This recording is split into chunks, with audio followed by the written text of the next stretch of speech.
Hi, everyone. Welcome to our, oh my gosh, it is the end of June Elevate webinar. I'm not going to lie, I am very excited about the group of folks we have joining us today.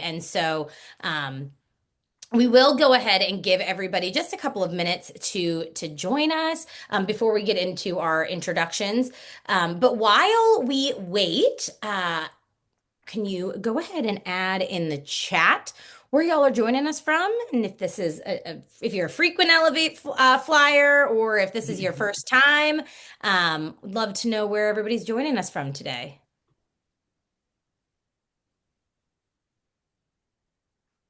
Let's see here. I'm just gonna get our I love that. I love the frequent Elevate flyer. yeah. Are they, last time we had a lot of people who it was their second Elevates. Now I know that there are people on here and none of you are there we go. Thank you, Taya. Oh, Anna thanks, Maria. Anna. Oh, April, that's one of your favorite places. It is one of our favorites. So beautiful. Um, all right. I'm going to go ahead Oh, and share good. All Tennessee, Sevierville.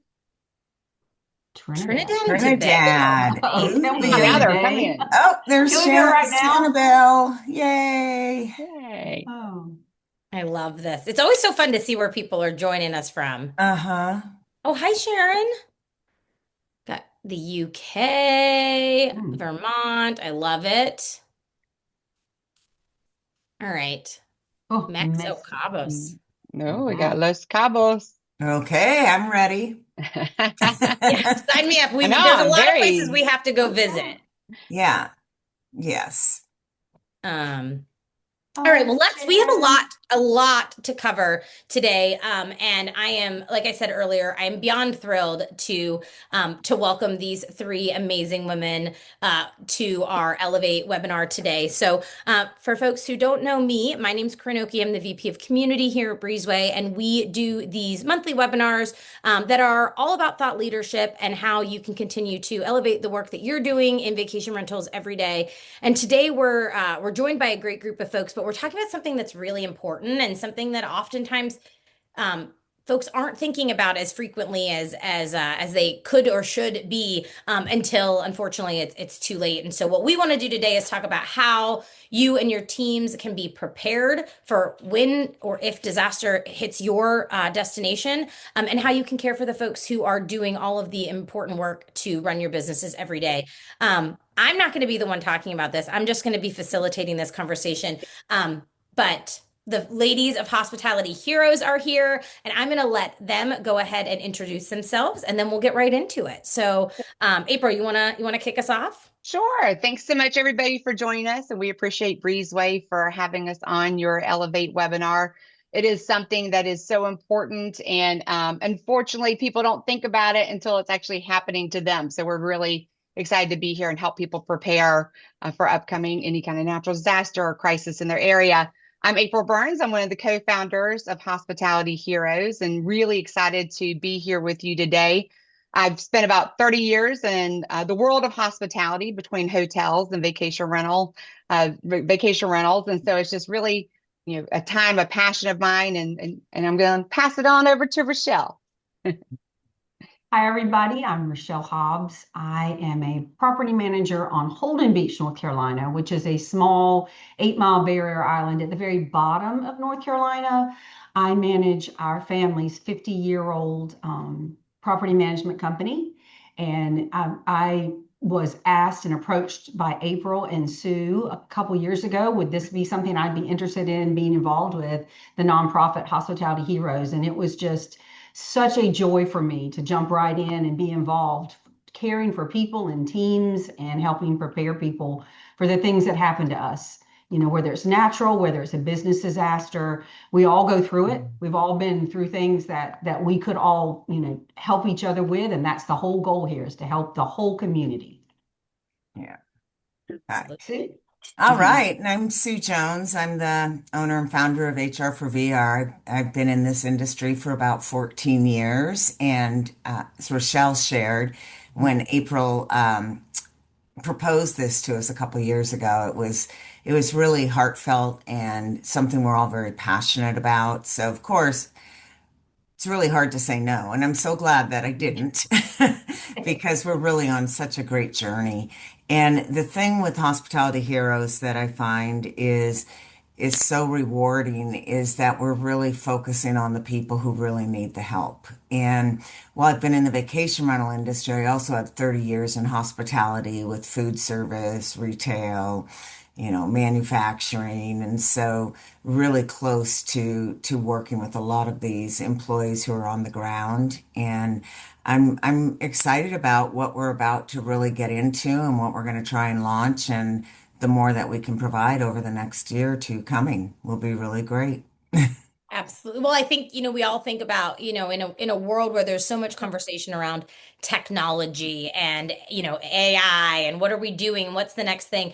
The reality is, and I saw this on a LinkedIn post today, that's another thing that AI can't do for our businesses, right? It was something with having someone walk a property after a clean. And I think that so much of the work that happens every day and all of the folks who are joining us today in our industries, businesses, is done by your team. And oftentimes when disasters do strike, they're thinking about how they can help serve you and your business, and sometimes their own I don't want to say safety, but their own sort of sense of self kind of takes a back seat. And so I think this is really important to think about what we can be doing to support and prepare.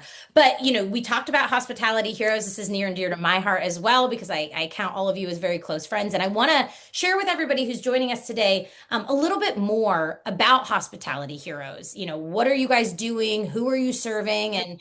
And really what inspired you to launch this nonprofit? Yeah, so a couple years ago, Hurricane Helene came through Western North Carolina, and that's where I'm originally from. So places that I grew up and that were, my childhood memories were completely flooded or wiped from this earth. And it was something that really moved me. And also after watching the series of storms that hit Southwest Florida, as well as some of the floodings and fires going on in LA, I just felt this push that we needed to do more for the people in our communities, the people that are serving. When I worked in hotels, we couldn't even get the hotel ready until a mandatory evacuation was called for a tropical system. And at that point, then we would spend the rest of the day or the rest of the time preparing the hotel. So we never worried about our own homes, our own, hotels, or our own places we stayed. That was something that really meant, wow, we've really got to serve these people. And whenever I saw what happened with Helene, I reached out to Sue and she's like, I know the perfect person that can join us. And it was Rachele. And the idea was that we really needed a community, someone within the vacation rental space, within hospitality, that was dedicated to serving our teams. And as you know, when a storm comes, we're going to help the properties get ready. We're going to serve the guests, but we want to make sure that we're helping our own teams get ready and be able to serve to their families themselves and be safe and feel supported during it. So, it was something that really moved me because whenever everything happened with Hurricane Helene, I reached out to our VR community, and what happened was amazing. By the next day, I had over $4,000 in my personal Venmo, because this is before Hospitality Heroes existed. And I was able to go to Costco and get a lot of supplies. We had a box truck donated to us from Enterprise Rent a Car. And we were able to drive the supplies up there and get into the community before even the government was in, Right. and be able to serve people and be able to provide water, just any supplies that they needed. And that to me just was really showed what we can do. We might be small but nimble. We can actually go in. Mhm. There's no red tape. We're able to go in and serve these people very quickly. And so that's whenever I said, there's so much more we could do, and we need to make this official. And that's whatever I said. We want to be a hospitality hero. And the reason why we picked hospitality is because we want to serve everyone in hospitality. It doesn't have to be just a vacation rental space. We started here because this is what we know, and this is where, of course, our initial passion is. But we want to embrace restaurants. We want to embrace other communities, other hospitality teams, because really that is the community. That is where we are, is surrounded by all of our hospitality workers. Yeah, and it's funny when I it's a sidebar here, but I was watching a Top Chef episode a couple weeks ago, and they were based in Asheville, and they went in and they talked to a lot of those chefs, like you said, April. It's the folks spanning all across different verticals of Hospitality Heroes, about what they did when the storms came through, and how they helped, keep the community going and drive that collaborative nature. And I think it's totally spot on that this is something that impacts so many. And I recognize a lot of the names on our participant list today. And so I know that for many of you who are joining, this is something that you've personally experienced at one point in your careers. And so we know that what Hospitality Heroes is doing has a huge impact, and could have you guys could have greatly benefited from that in your market. So I think, one of the questions I wanted to sort of touch on is, as a hospitality hero, like what's one of the gaps that you sort of saw? April, you experienced this sort of on a personal level with Helene, but like, what's a gap that we see in hospitality that you sort of thought immediately, like, we're going to fix that? Like, Hospitality Heroes can drive that. Yeah, there's a few things that really hit me. Over the years, we focused a lot in our industry on advocacy, on being able to have the right to rent, being able to focus on supporting our property management companies within these areas. Then we grew, thanks to Breezeway and Justin, we grew into safety, and that became a big topic, a big focus, because again, most people didn't think about it, because they just kind of we're ready to go. So to me, that was really where I thought, wow, we don't have anyone that's focused on preparing, responding to, and helping our teams recover from a natural disaster or a crisis. And to me, that was something that it just really, I believe in true whispers from God. And to me, I always say this was a push. This wasn't just a whisper. This was him saying, yes, this is what you're meant to do. And this is where your passion is. And so that is something where I really saw that gap. And the main reason why is because most people that work in the hospitality industry, a lot of them live paycheck to paycheck. And so if something were to happen to their home, their vehicle, or whatever it might be, they don't have these resources to where they could just go get a new car. They can go and fix these items in their home, because again, they're coming back and actually help and support our companies and their job and their, whoever their employer is. And to them, so I wanted to be there for them and make sure that they knew that they had those supplies and that support. And I think, Corinne, one thing is we're talking about community, and we have such strong communities within our local communities and that, but hospitality is a community itself. And when you work on a national basis and people, or I have clients all over the US, I know who has time to be doing things. I know who may be going through challenges with weather. And so Hospitality Heroes also hopes to build a larger community where when there's a community going through an event, there are other communities that can pitch in to help, whether it's taking phone calls, sending extra people, whatever they can do, but identifying communities that can work together to help each other through these difficult times. Absolutely. And we're gonna put up a QR code at the end. So if you would like to get involved, you're gonna have the opportunity to learn a little bit more about that as well. I do want to touch a little bit on that idea of supporting, and like, what does support actually look like for someone in the hospitality industry, or a worker who is part of your team. Like, what does that actually look like when there's a time of crisis? Well, I can take that one, guys. I think for me, I'm not a self-proclaimed expert, but I've evacuated 12 times with not just my owners and my vendors and my guests and my team, with my family. I've had a data loss, complete data loss, before cloud was a thing, and I've experienced a flood in our building where we lost all kinds of paper contracts. I think people can go back that far in their mind where you used to have paper. But I think the first thing for me, and what we're trying to do, is to encourage everyone to create a disaster plan.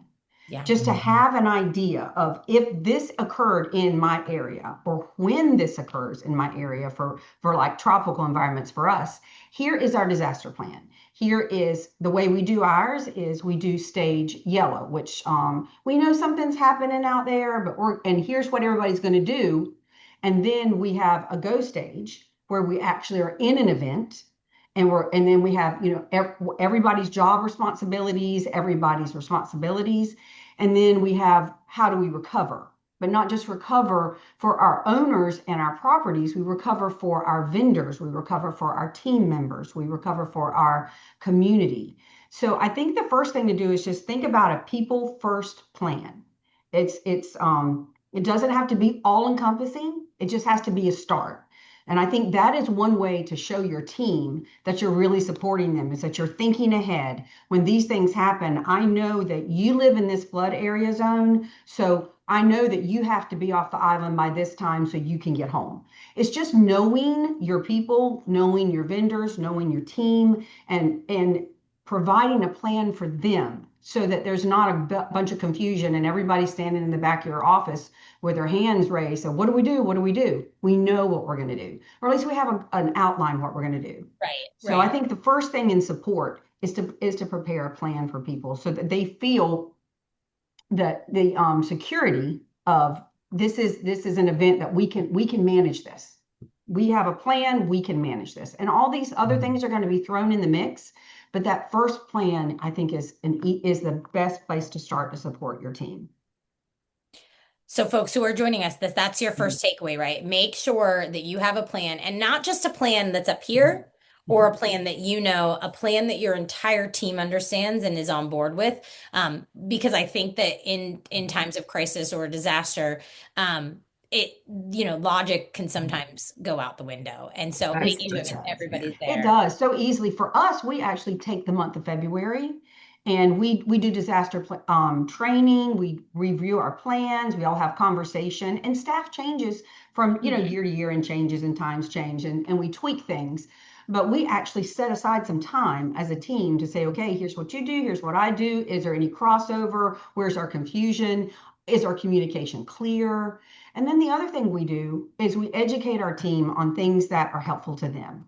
So I didn't even know till 2 years ago, or maybe it was a year ago, Sue told me, if I am closed, if my business is closed for a short-term event, my team, if they cannot work, can actually apply for short-term unemployment benefits that are only for that little small period of time. And it's not a long wait period. It's a faster response by unemployment. I, as a business owner, need to understand business insurance. And I also need to educate my employees on the things that they have access to. So a lot of it is not that I'm going to hand out thousands of dollars, but I'm going to give them all the information that I can possibly give them during these times for themselves as well. I actually do support my team. If I'm closed for an evacuation, I actually make sure that I have a fund that will pay my employees when they're not working for those periods of time, ensuring that they're going to come back and make what I do effectual, because they make everything that I do happen. I can't do it without my team. Right. And I also keep like little gift cards, $20, $25 gift cards to hand out everybody when they leave, in case they need to grab something on the way home, fill up with gas, that, just to make sure that they're prepared. So, and it's also the idea that they understand that I care about their situation, that I care about, and I genuinely care about my team and how they're affected, because in a coastal area, it's not just your island, it's your mainland flooding that is the greatest issue. And how do you get back and forth? So you just find your plan and you find out what works for your team. And if you don't have an idea, poll your team. Ask them, what does support feel like to them? If you could ask them, if I could support you in any way during an evacuation, what are the top 3 things? And just poll your team. I mean, that's a good way to know. You may not be able to do everything they ask, but you can certainly get an idea of where their mindset is. Well, and Rachele, as you kind of talked about your people first plan, I think one of the things that we've talked about over time too is having that emergency contact update so that you have it on paper. AI isn't going to be able to, pull this together for you if you don't have systems. I mentioned something the other day about a phone tree. I think I said a tree phone, but a phone tree. Because back in the day, you would have all these numbers that you would call, and those things still come into play when situations happen. But that emergency contact form is really important. But more importantly, I think Rachele shared, and it's the question you ask them, is how can I how can I support you? How can I better understand your situation? Because if I know you're a single parent with three kids who go to school, 45 minutes from here, there's going to be things that I can do that I can support you versus somebody that maybe is, married, lives right here, has a little bit different timing. So it's really helping to understand what your employees' greatest needs are in those times. And that really just starts at the beginning with kind of this emergency contact thing. And the other piece, just to kind of pull into play, we're talking about teams that are with you locally, but don't forget you have remote teams and things happen in those areas that may not affect your work, but it may Right. affect your employees as well. True. Well, and I Yeah. think, an interesting thing, right? This whole people first idea is we were Yay. what? I said, yay. Yay. I know this, I'm speaking Sue's language. But That's I our think love it's language. this idea of we heard a lot about this at VRMA's executive summit a couple weeks ago. Well, yeah, a couple weeks, maybe a month. But it was all so much of the conversation was around culture and how do you build a culture where people feel valued, not just for the work that they're doing every single day, but for the contribution and the impact that they make to your business. And I think that this is a really a really great way to be able to make people understand that I'm actually thinking about you. It's not like, what are you going to do for me? But how am I going to be able to support you in that period of that questionable period. And I would Um, say real quick too, the other yeah, thing that I think Rochelle's been really good about with her team is just start. Get started Yeah. on Yeah. it and then you can build from it from there because it can be overwhelming, especially we know a lot of you are right in the middle of the season and very busy, but just start somewhere. It's the whole saying, how do you eat an elephant one bite at a time? Just take that first, step into, again, start with, like Stu said, just the emergency contact list, just some ways so that way you can get in touch with people or in touch with any of their relatives if needed.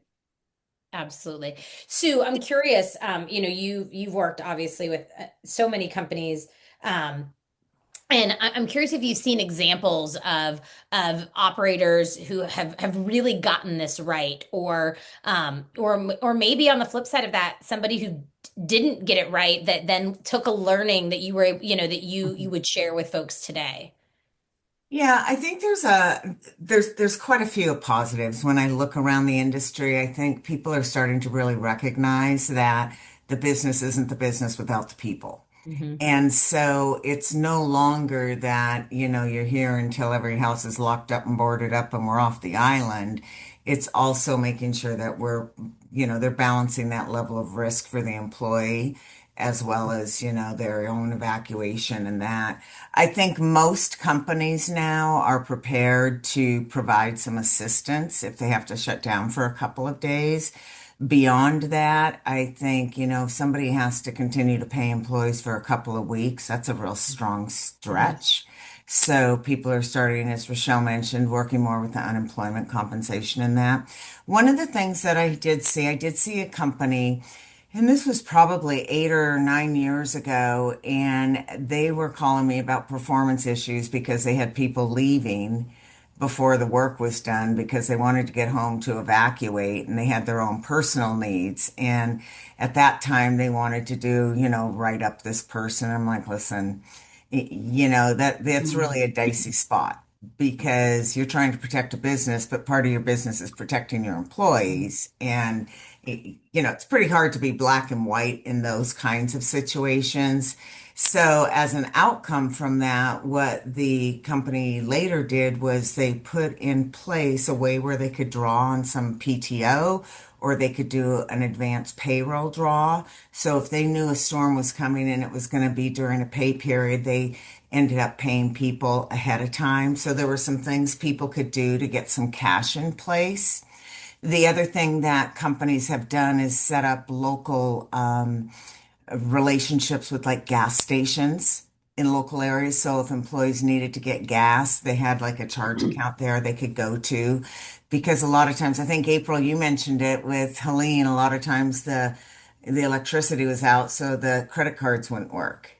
So you need cash or you need these relationship types of things. But it hasn't been a real global shift as to everybody's doing the same thing. I think people are really being cognizant and very considerate of what they can do and how they can best help their employees, and that, it's not necessarily the same for everyone all the time. But they are being very flexible with awarding time off, with PTO, trying to give them advances, on the pay if the payroll's not due yet, and having things available. Like Rachele said, gift cards, just things around that you can hand to your employees. But I have really seen a big shift in the last few years. And I think it's because of what we've all learned is that, especially as I listen to Angie and Carrie and down in Sanibel Island, and that when you lose your workforce trying to rebuild, it's really a challenge that takes a lot of time. So if we can retain those workforces, I think people are starting to much, much better understand the value of the return on that, even though it's like a soft cost. So it's really a good movement, and I'm excited because I do see a lot of support for Hospitality Heroes. I get a lot of feedback from people, and so as we look at our programs and education and things that we're going to be doing, hopefully being able to provide more direct links and things to ways you can support your employees through other organizations or other initiatives. I think there'll be a lot that we can do. Well, I think your example of the company who was thinking about writing that person up, right? Around because that person was sort of thinking on a personal level. Yeah, I think, my guess, right, is that they haven't had the conversation that Rachele just had with the team where everybody right. sort of understands that. And so I think that, that is a huge opportunity for people when we think about like, what are people taking away from this, right? If you don't have that, if you don't have the phone tree that you guys, April and Sue, you both mentioned, right? These are small things. They're not fancy. They're not pieces of tech that you have to, spend hours configuring, right? This is an Yeah, easy thing that you can do. And I do think that like, being able to take care of your people, because to your point, Sue, when you need to rebuild, you Yes. need those people back. Yes. yeah, yeah. And it's really interesting because while everybody in the industry does hospitality and serves guests, everybody does it in a different manner. And so, the other thing that's really nice is really looking at where your resources are on your team. Yeah. And you may have somebody with skill sets that they're not utilizing that during these situations may become a real strong attribute to the business. So it's also kind of understanding what other skill sets, what other things do your employees do? Like, do you have anybody who volunteers with the fire department? Is anybody there that's doing other civic work or community minded work? It's another thing because then they're also helping out in the community. Yeah, so connect with your local food banks, connect with your Yeah, local assistants, your in your county and in your area. So because it's not just it's for the people that are living in our community that are working with us. So connecting with as many community services as you can is always really important too. hmm, And the other thing Um, I would add to that too is just don't assume. Don't assume that your team knows what to do Yeah. or when they need to be back on property and how they need to function. And again, there's going to be extenuating circumstances, but for the most part, you could set some parameters for your team. This is whenever we're going to close down the office. This is when you can depart versus this is whenever we would like for you to be back. Again, we understand things happen, but these are kind of some of the things we want to outline because I think the other thing we're seeing is that natural disasters are happening not necessarily where they typically happened in the past. Hmm. So it's not like you're getting tornadoes in different areas, you're getting flooding in different areas or the fires. And so and how quickly, I mean, look at the fire that just happened in Dominican Republic at a resort right. last week. These things Oh, happen so quickly. And so that's why you want to make sure that you're communicating with your team and preparing. I love the idea that Hobbs Realty actually does time in February when there's their downtime. And you pick what time works best for your team, whenever, depending on your seasonality. And going back to what Sue was talking about with the different teams, that's something else that one of our goals is we really want to set up like buddy systems. So we know that you have different ebbs and flows of your business when your peak season is. And how nice would it be if you have somebody that is in, a hurricane area that could actually send people that if they need to rebuild, take some time to rebuild, they maybe could go help out someone in the mountains or vice versa, and just be able to have that support, because again, it is all one community. And to what Sue just said, everybody's got different, different talents that they bring with them that you might, need in your office. Yeah. Well, I mean, on that note of from the team perspective, I'd love to sort of, I think there's such a focus, and I know we do this at Breezeway, right? We have a how do I communicate to my guests when there is a disaster? How do I communicate to my owners? Because, Mm-hmm. we see it, right? Everyone in this room, everyone on this Zoom meeting knows that when something happens, if you're coming in December, I don't, something happens today. If you're coming in December, I don't need you calling to ask about the status of your property, right? But as a guest, that's what they're just saying. Oh, I'm going to this place on vacation, and something bad just happened there, right? I think we talk so much about how do we communicate with our guests and with our homeowners. Obviously, we have to give them updates on their property. We're the eyes and ears, but I don't think we talk a lot about um, communicating with the team. And we've talked, I mean, I would say we've probably talked more about that on this call so far than often we have in the past. But Rochelle, you talked about the plan that you guys have in place about, okay, this is a yellow, then we're in it, and then this is what we do after. But how does that shift of how you're interacting with and updating your team before, during, and after a crisis, what does that look like for you guys? So we have in our plans who's responsible for what communication. We actually have a tree phone or a phone tree. We call it a tree Never phone. lived that I'm down. coining a new term. It's a That's new going to term, be guys. it from I'm like, now I know on. what a tree camera is, but I didn't know. Anyway. So anyway, we actually have a phone tree, and who's responsible to buddy with whom, and who's responsible to, so you talk to this person, you talk to this person, and then it's my job as overall to send those communications out to the team. Okay, here's where we are. We're on yellow. We're paying attention to this particular situation. And hey guys, now that it's named, now that it looks like we're going to have an impact, here's where we are and here's what we're doing. So we do things in stages, but we have already written the majority of our communication because we did that when we did the disaster plan. And then after it's all over and February rolls around, that's when we go back through and say, we could have done this better. I could have done that better. We just take our individual notes and meet as a team and say, and maybe one of the field maintenance guys says, hey, this was confusing to me. I know that I think that this is what you meant, but this was confusing. So that's when we do all the recap, and then we rework our plans and we make them better. We make our communication, and also knowing your team's communication style.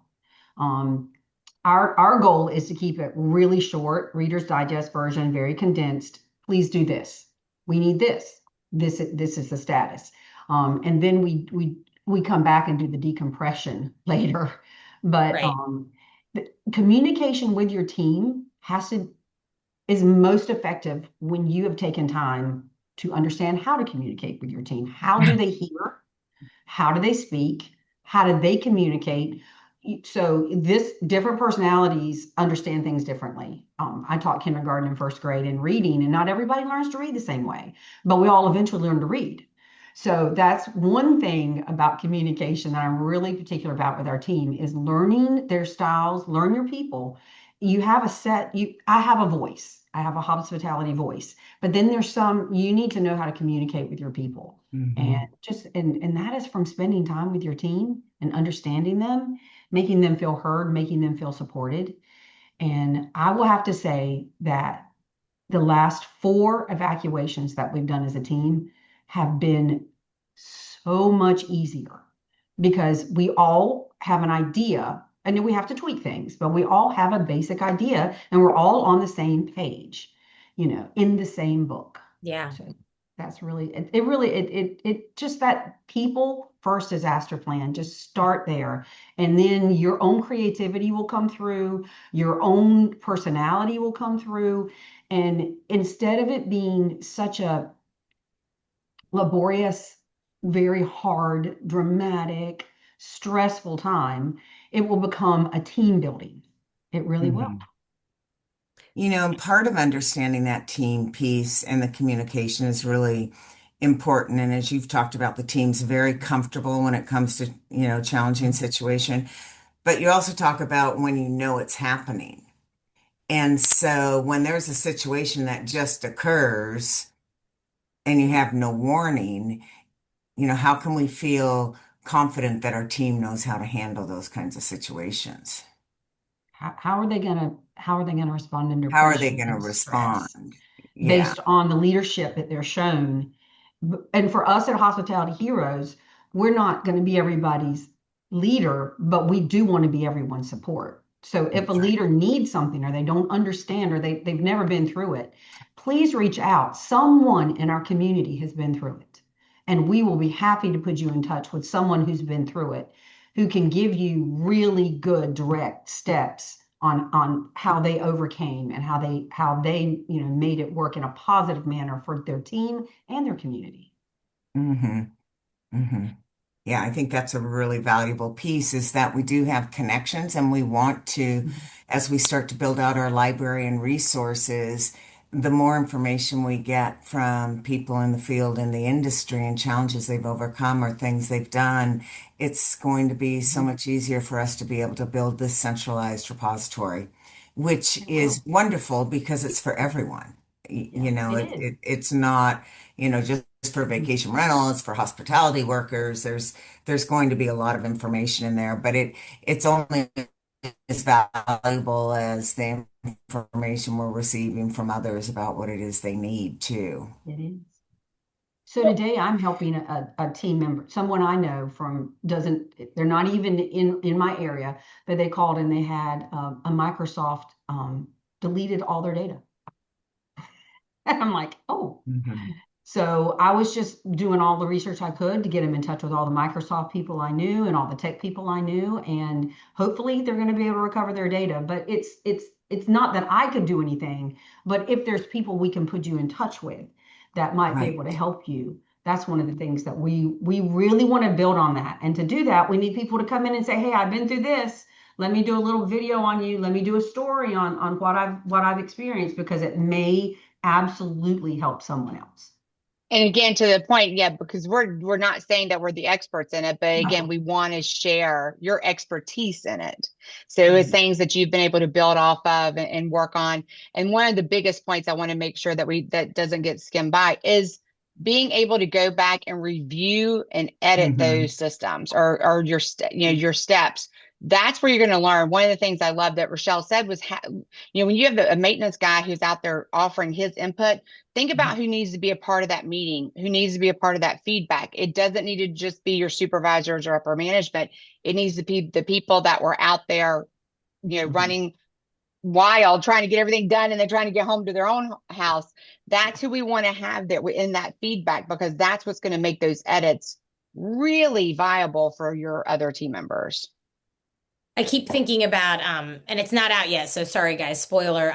Justin Ford, who heads our safety and certification program here at Breezeway, just wrote a blog post that we that's going out next week, and he was looking at it through the lens of safety, but I think there's a lot of Mhm. correlation between sort of the way that we approach safety and the way that we approach disaster preparedness, and much of it is hand in hand. But he talked about the fact that you have to have someone in your organization who owns this, right? Because if if guest services is saying like, oh, we're sure a cleaner will see that, or Mhm. an inspector thinks like, oh, maintenance probably picked that up, and there's not somebody who's saying, hey, what are we doing? What are our processes? Rochelle, you said I own the communication. I take the lead on that. That's your piece of it, and so that that's getting done, and you also know that then that information's funneling back up to you. But make sure that within your organization there is someone.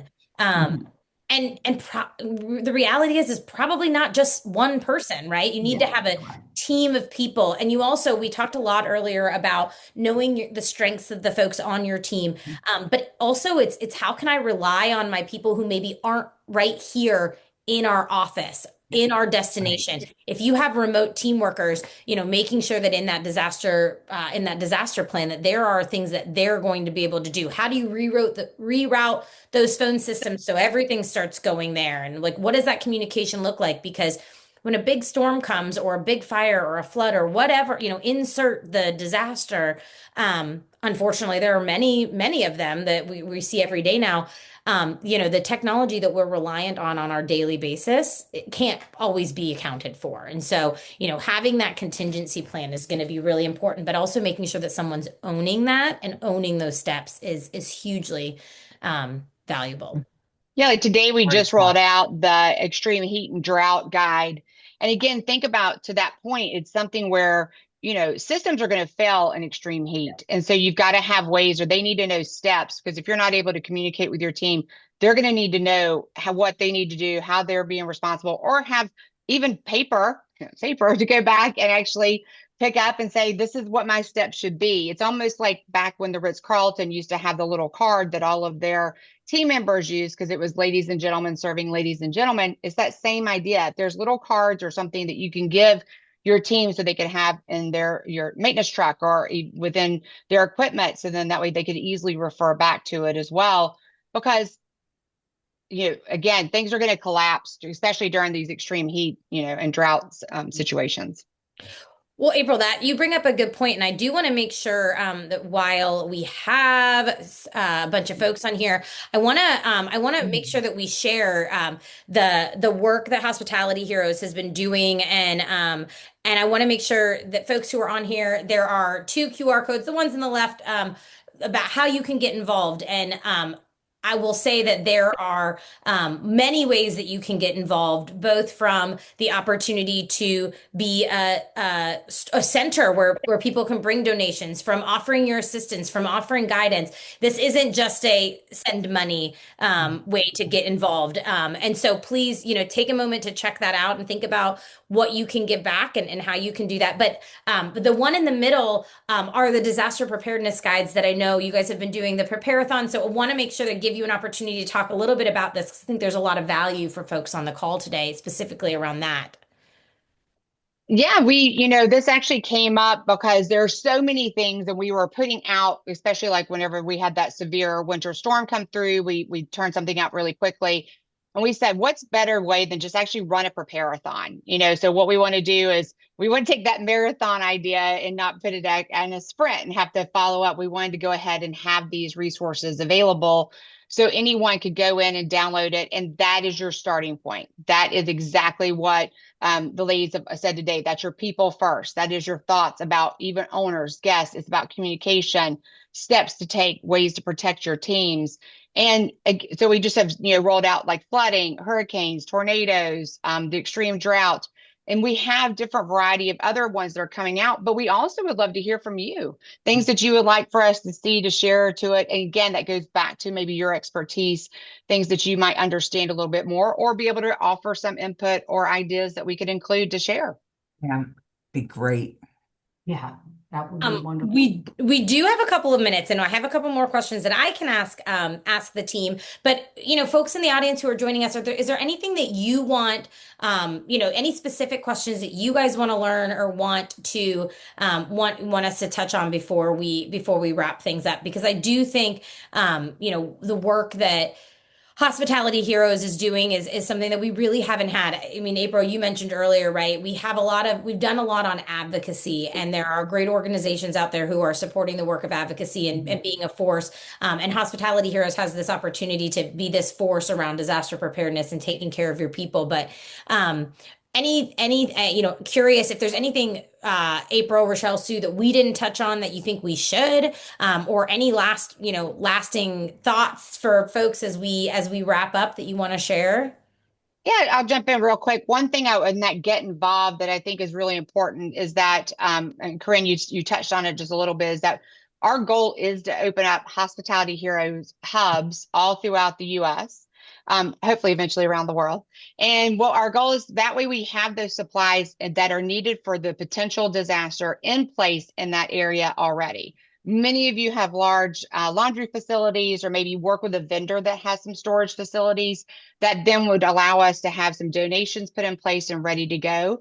That would be something that's mission critical whenever somebody's having, if a tornado just comes through and you're able to have access to sat phones or to just power grids, anything that you could roll in town. We want to think big, but we also know there's things like bug spray, just little small power banks for your cell phone, things like that people, sunscreen that people are going to need. We want to have those variety of items available, again, depending on what is the most common natural disaster for that area. So anybody who's interested in that, we certainly would love to talk to you more about that opportunity as well.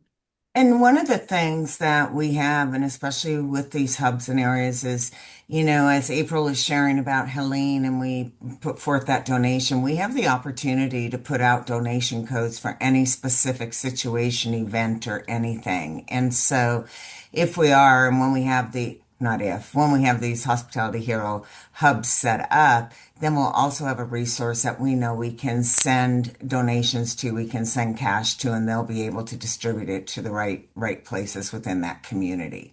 So that's another really powerful thing I think that Hospitality Heroes brings. While people can, send donations to FEMA or to Red Cross or to other organizations, only a certain portion of that actually goes back to that community. So we're really here to help those communities really in their greatest time of need and getting some funds and support and training and education All the and things. workers All and of guests. I did get one question in here around, are there any specific features within Breezeway for emergency response? And I will say that, I think that there are a number of pieces of functionality within the platform that can help support your efforts during times of need like this. But I think, the biggest thing, and I'm going to echo what has already been said, is you can only be as good as the information that you have. And so if you don't have a plan in place, right? We do have within Breezeway, we have a product called Blueprint that is available to all of our assist and messaging clients.